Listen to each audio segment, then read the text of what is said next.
தொலைக்காட்சியின் பிரதான செய்திகள். முதலில் தலைப்புச் செய்திகள். தமிழர் பகுதியில் பரபரப்பை ஏற்படுத்திய சம்பவம். கிணற்றிலிருந்து மீட்கப்பட்ட 2 பெண்கள். எழுந்துள்ள புதிய சந்தேகங்கள். நேற்று நள்ளிரவு முதல் எரிபொருள் விலைகள் சடுதியாக அதிகரிப்பு. உயிர்த்த ஞாயிறு தாக்குதல் ஆட்சியாளர்களுக்கு முன்னரே தெரியுமா? அருட்தந்தை ரோஹான் கேள்வி. கிங்கங்கையில் ஆண் ஒருவரின் சடலம் மீட்பு. நானுஓயா தோட்ட குடியிருப்பில் தீ பரவல். முற்றாக எரிந்து நாசமாக்கிய வீடு. ஹார்மோஸ் நீரிணையை 48 மணி நேரத்திற்குள் விடுவியுங்கள். ஈரானுக்கு ட்ரம்ப் எச்சரிக்கை. கணவனும் குழந்தையும் நாடு கடத்தப்படுவதால் கனடாவில் கண்ணீர் விடும் பெண். நியூ ரங்கராஸ் தங்க சுரங்கம். Markham and Steeles 6055 Steeles Avenue East C102. தொடர்பின விரிவான செய்திகள். மட்டக்களப்பு கொக்கட்டிச்சோலை போலீஸ் பிரிவுக்குட்பட்ட நெல்லிக்காட்டு வயல் பிரதேசத்தில் உள்ள பொது கிணறு ஒன்றில் இருந்து பெண் ஒருவர் உயிருடன் மற்றொரு பெண்ணின் சடலம் சிதைந்த நிலையிலும் மீட்கப்பட்ட சம்பவம் பெரும் பரபரப்பை ஏற்படுத்தியுள்ளது. இச்சம்பவம் தொடர்பில் போலீசார் நேற்றைய தினம் மேலதிக விசாரணைகளை முன்னெடுத்தனர். குறித்த கிணற்றுக்குள் மேலும் ஏதேனும் சடலங்கள் இருக்குமா என்ற சந்தேகத்தின் அடிப்படையில் நீதிமன்ற உத்தரவிற்கமைய மண்முனை தென்மேற்கு பிரதேச சபையின் ஒத்துழைப்புடன் கிணற்றில் உள்ள நீர் இறைக்கப்பட்டு சோதனையிடப்பட்டது. எனினும் இந்த சோதனையின் போது வேறு சடலங்கள் எதுவும் மீட்கப்படவில்லை என போலீசார் தெரிவித்தனர். இச்சம்பவம் குறித்து கொக்கட்டிச்சோலை, வவுனதீவு மற்றும் வெள்ளாவளி ஆகிய 3 போலீஸ் நிலையங்களும் இணைந்து விசேட குழுக்கள் மூலம் விசாரணைகளை முன்னெடுத்து வருகின்றன. மீட்கப்பட்ட சடலம் வெள்ளாவளி போலீஸ் பிரிவுக்குட்பட்ட 40ஆம் கிராமம் வம்மியடியூற்றினை சேர்ந்த 45 வயதுடைய ரவிநலாயினி என்பவருடையதாக இருக்கலாம் என உறவினர்கள் சந்தேகம் வெளியிட்டுள்ளனர். சடலத்தின் அருகே இருந்த பாதணிகளை வைத்து அவர் இதனை தெரிவித்துள்ள போதிலும் பிரேத பரிசோதனையின் பின்னரே அது உறுதிப்படுத்தப்படும் என போலீசார் குறிப்பிட்டுள்ளனர்.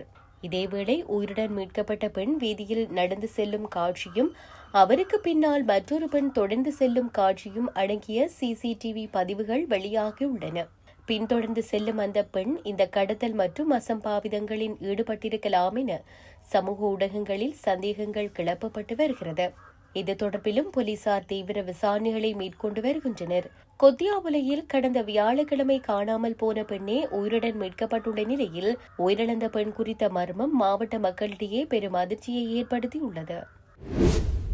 இலங்கை பெட்ரோலிய கூட்டுத்தாபனம் நேற்று நள்ளிரவு 12 மணி முதல் அமுலுக்கு வரும் வகையில் எரிபொருள் விலைகளை சடுதியாக அதிகரித்துள்ளது. இதன் அடிப்படையில் 317 ஆக இருந்த லங்கா பெட்ரோல் 92 ஒக்டேன் 1 லிட்டரின் விலை 81 ரூபாவினால் அதிகரிக்கப்பட்டு புதிய விலையாக 398 நிர்ணயிக்கப்பட்டுள்ளது. 365 ரூபாவாக இருந்த லங்கா பெட்ரோல் 95 ஒக்டேன் யூரோ 4 1 லிட்டரின் விலை 90 ரூபாவினால் அதிகரிக்கப்பட்டு புதிய விலையாக 455 ரூபாய் நிர்ணயிக்கப்பட்டுள்ளது. 303 ஆக இருந்த லங்கா ஓட்டோ டீசல் 1 லிட்டரின் விலை 79 அதிகரிக்கப்பட்டு புதிய விலையாக 382 ரூபாய் நிர்ணயிக்கப்பட்டுள்ளது. ரூபாய் 353 ஆக இருந்த Lanka super diesel 4 star euro 4 1 லிட்டரின் விலை 90 அதிகரிக்கப்பட்டு புதிய விலையாக 443 நிர்ணயிக்கப்பட்டுள்ளது. ரூபாய் 195 ஆக இருந்த லங்கா மண்ணெண்ணெய் 1 லிட்டரின் விலை 60 அதிகரிக்கப்பட்டு புதிய விலையாக 255 ரூபாய் நிர்ணயிக்கப்பட்டுள்ளது. இந்த விலை அதிகரிப்பானது நேற்று நள்ளிரவு முதல் நாடளாவிய ரீதியில் அமலுக்கு வரும் என இலங்கை பெட்ரோலிய கூட்டுத்தாபனம் விடுத்துள்ள ஊடக அறிக்கையில் தெரிவிக்கப்பட்டுள்ளது. முன்னாள் ஆட்சியாளர்களுக்கு தெரிந்தே உயிர்த்த ஞாயிறு தின தாக்குதல்கள் நடத்தப்பட்டனவா என்று சமூக மற்றும் சமய மையத்தின் பணிப்பாளர் அருட்தந்தை ரோஹான் சில்வா கேள்வி எழுப்பியுள்ளார். கொழும்பில் நேற்று நடைபெற்ற ஊடகவியலாளர் சந்திப்பின் போதே அவர் இதனை குறிப்பிட்டார். அவர் மேலும் தெரிவிக்கையில், ஒவ்வொரு ஆண்டும் ஏப்ரல் 21ஆம் தேதி நெருங்கும் போது உயிர்த்த ஞாயிறு தின தாக்குதல்கள் தொடர்பான நீதி மற்றும் விசாரணைகள் குறித்து சமூகத்தில் ஒருவித பதற்றம், எதிர்பார்ப்பும் தானாகவே உருவாகிறது. கடந்த 7 வருடங்களாக விசாரணைகள் இடம்பெற்று வரும் நிலையில் தற்போதைய நகர்வுகள் பல்வேறு கேள்விகளை எழுப்பியுள்ளன. அரச புலனாய்வு பிரிவின் முன்னாள் பணிப்பாளர் சுரேஷ் சாலே குறித்து தற்போது பரவலாக பேசப்படுகிறது. கடந்த காலங்களில் அவரது பெயர் இந்த சம்பவங்களுடன் எவ்விதத்திலும் தொடர்புபடாதவாறு மறைப்பதற்கு பல முயற்சிகள் எடுக்கப்பட்டதாக கூறப்படுகிறது. சுரேஷ் சாலையின் கைதுக்கு சேனல் 4 ஊடகத்தில் அசாத் மௌலானா வெளியிட்ட கருத்துக்களே காரணம் என பலர் கருதுகின்றனர். ஆனால் நீதிமன்றத்தில் சமர்ப்பிக்கப்பட்ட பி அறிக்கையின்படி ராணுவத்தில் பணியாற்றிய சிலரின் சாட்சியங்களே இந்த தீர்மானமிக்க கைதுக்கு முக்கிய ஆதாரமாக அமைந்துள்ளன. முன்னாள் ஜனாதிபதி மைத்ரிபால சிறிசேன உள்ளிட்ட அரசியல் தலைவர்கள் மற்றும் அமைச்சர்கள் உயிர்த்த ஞாயிறு தின தாக்குதல்கள் குறித்து முன்னரே அறிந்திருக்க வாய்ப்புள்ளதாக விமர்சனங்கள் உள்ளன. இவ்வளவு காலம் கழித்து தற்போது உண்மைகள் வெளிவர தொடங்கியுள்ளமை குறித்து சமூகம் உன்னிப்பாக கவனித்து வருகின்றதென தெரிவித்தார். நெலுவ மாதுகெட்ட பகுதியில் கிங்கங்கையில் மிதந்தவாறு இருந்த நபரொருவரின் சடலம் கண்டெடுக்கப்பட்டுள்ளது. இவ்வாறு உயிரிழந்தவர் பிடதனிய பட்டுவங்கள பகுதியை சேர்ந்தவராவார். கிடைத்த தகவலுக்கு அமைவாக செயற்பட்ட நெலுவ போலீஸ் உத்தியோகத்தர்கள் குழுவினால் இந்த சடலம் மீட்கப்பட்டுள்ளது. உயிரிழந்தவர் முன்னதாக மனநலம் சார்ந்த பாதிப்புகளை கொண்டிருந்தவர் என்பது ஆரம்பகட்ட விசாரணைகளில் இருந்து தெரிய வந்துள்ளது. சம்பவம் தொடர்பில் நெலுவ போலீசார் மேலதிக விசாரணைகளை மேற்கொண்டு வருகின்றனர். நுவரெலியா பகுதியில் உள்ள கிளாஸ்கோ தோட்ட மத்திய பிரிவில் நேற்று பிற்பகல் 1 மணி அளவில் குடியிருப்பு ஒன்றில் திடீர் தீ விபத்து ஏற்பட்டுள்ளது. இதனால் வீட்டில் இருந்த அனைத்து பொருட்களும் தீயினால் எரிந்து வீடு முழுவதும் முற்றாக நாசமடைந்துள்ளது. தீ விபத்து ஏற்பட்ட குடியிருப்பில் 5 பேர் வசித்து வந்த நிலையில் அவர்கள் உறவினர்கள் வீடுகளில் தங்கியுள்ளனர். இத்தீ பரவலுக்கான காரணம் இதுவரை கண்டறியப்படவில்லை எனவும் இது தொடர்பான விசாரணைகளை முன்னெடுத்து வருவதாகவும் நானுஓயா போலீஸ் நிலைய பொறுப்பதிகாரி தெரிவித்தார். மத்திய கிழக்கில் தொடரும் ஈரான் இஸ்ரேல் அமெரிக்க போர் தீவிரமடைந்து வரும் நிலையில் அமெரிக்க ஜனாதிபதி டொனால்டு டிரம்ப் ஈரானுக்கு 48 மணி நேர அவகாசம் கொடுத்து கடுமையான அச்சுறுத்தலை விடுத்துள்ளார். டிரம்ப் தனது சமூக ஊடகமான ட்ரூத் சோசியலில் வெளியிட்ட பதிவில் கூறியதாவது: ஈரான் ஹார்முஸ் நீரிணையை முழுமையாகவும் எந்த அச்சுறுத்தலும் இன்றியும் திறக்காவிட்டால் இன்னும் 48 மணி நேரத்திற்குள் அமெரிக்கா ஈரானின் பல்வேறு மின் நிலையங்களை தாக்கி அளிக்கும் மிகப்பெரிய மின் நிலையத்திலிருந்து தொடங்கியென குறிப்பிட்டுள்ளார்.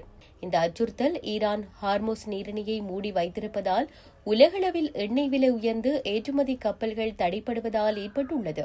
ஹார்முஸ் நீரிணை உலகின் மிக முக்கிய எண்ணெய் போக்குவரத்து பாதையாகும். உலகில் சுமார் 20-25% எண்ணெய் இதன் வழியாக செல்கிறது. சமீபத்திய சூழல் ஈரான் எதிரி கப்பல்கள் மீது தாக்குதல் நடத்தி நீரிணையை மூடியுள்ளது. பல கப்பல்கள் பாதிக்கப்பட்டுள்ளன. அமெரிக்கா மற்றும் இஸ்ரேல் இணைந்து ஈரானின் ராணுவ இலக்குகளை தொடர்ந்து தாக்கி வருகின்றன. ட்ரம்ப் முன்னதாக நீரிணையை திறக்க பிற நாடுகள் பொறுப்பேற்க வேண்டும் என்று கூறியிருந்தமை குறிப்பிடத்தக்கது. இந்தியர் ஒருவர் கனடாவில் இருந்து குழந்தையுடன் நாடு கடத்தப்படும் நிலையில் குழந்தையை பிரிந்து வாழ்வது எப்படி என கண்ணீர் விட்டு கதறுகிறார் அவரது மனைவி. இந்தியாவின் ஹரியானா மாநிலத்தை சேர்ந்த ரவி சௌஹான், ரவியின் மனைவி இந்தியாவில் செவிலியராக பணியாற்றி வந்தார். அந்த பெண் தன் சொந்த ஊரில் தாக்கப்பட்டதாலும் மிரட்டுதல்களுக்குள்ளாததாலும் 2023 ஆண்டு கனடாவிற்கு தப்பியோடி அங்கு அகதி நிலை கோரினார். 2024 ஆண்டு அவருக்கு அகதி நிலை வழங்கப்பட்டுள்ளது. இந்நிலையில் மனைவியுடன் கனடா வந்த ரவி கியூபெக் மாகாணத்தில் உள்ள மொன்றியலில் வாழ்ந்து வருகிறார். தம்பதியினருக்கு 5 வயதில் ஒரு குழந்தை உள்ளது. இந்நிலையில் சமீபத்தில் ரவியை அழைத்துள்ளார்கள் கனடிய எல்லை பாதுகாப்பு ஏஜென்சி அதிகாரிகள். வழக்கமான சோதனைதான் என எண்ணி மகனுடன் அங்கு சென்ற ரவியை நாடு கடத்த இருப்பதாக அதிகாரிகள் தெரிவிக்க அதிர்ச்சியடைந்துள்ளார்.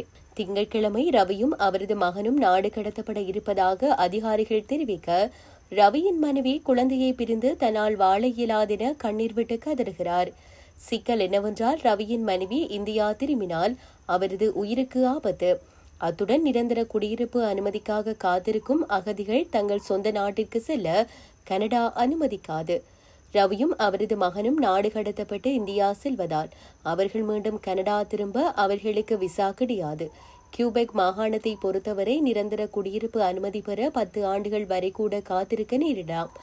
ஆக ரவியின் மனைவி இந்தியா திரும்ப வழியில்லாமலும் ரவியும் தம்பதியினரின் மகனும் இந்தியா சென்றால் மீண்டும் கனடா திரும்ப வழியில்லாமலும் ரவியின் மனைவிக்கு அப்போது நிரந்தர குடியிருப்பு அனுமதி கிடைக்கும் என தெரியாமலும் பெரிய கேள்விக்குறியுடன் திகைத்து போயிருக்கிறது ரவியின் குடும்பம்.